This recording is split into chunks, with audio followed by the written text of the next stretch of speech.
बाहेर चला.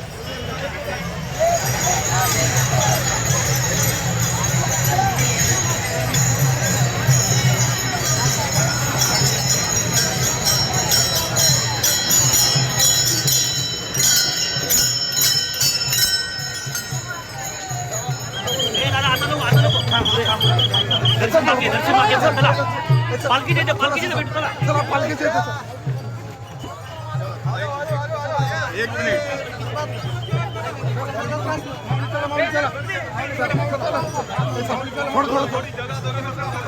थोडं चला पण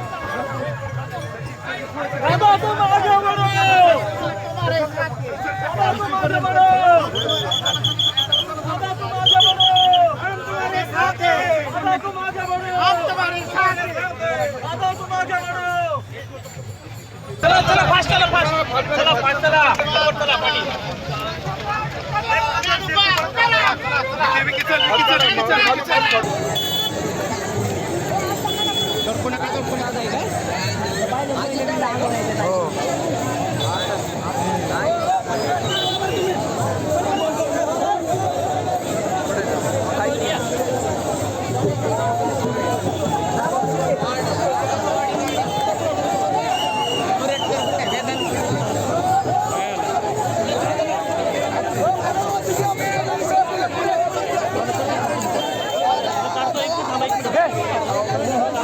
श्री संत जगद्गुरु तुकाराम महाराज यांचा पालखी सोहळा बारामतीचा मुक्काम आठवून आज पंढरपूरच्या दिशेने निघालेला आहे.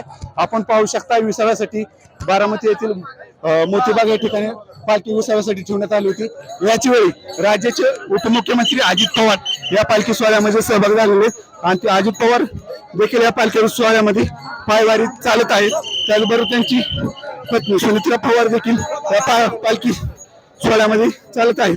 त्याचबरोबर अजित पवार यांनी गळ्यामध्ये गमजा आणि त्याबरोबर टाळ गळ्यामध्ये अडकून हे टाळ वाजवत अजित पवार पंढरपूरच्या काटेवाडीच्या दिशेने निघालेले आहेत. त्याचबरोबर अजित पवार हे सकाळपासून या पालखी सोहळ्यामध्ये दाखल झालेले आहेत आणि अजित पवारांसोबत त्यांची पत्नी राज्यसभेच्या खासदार सुनित्रा पवार हे देखील उपस्थित. अजित पवार ही काटेवाडीपर्यंत पायवारी आपली पायवारी चालू ठेवणार आहेत आणि अजित पवार हे त्यानंतर काटेवाडीतलं मानाचं पहिलं रिंगण हे मेंढ्यांचं रिंगण पार पाडणार आहे आणि याच मेंढ्यांच्या रिंगणाला अजित पवार देखील उपस्थित लावणार आहे. त्यानंतर वारकरी संप्रदायासाठी अजित पवार स्वागतासाठी काटेवाडी मध्ये उपस्थित राहून त्याचबरोबर काटेवाडीमध्ये पालखी ज्यावेळेस दाखल होती त्यावेळेस दोस्तराच्या पायगड्या देखील या पालखी संत जगद्गुरु तुकाराम महाराज यांच्या पालखी सोहळ्याला घातलेल्या असतात.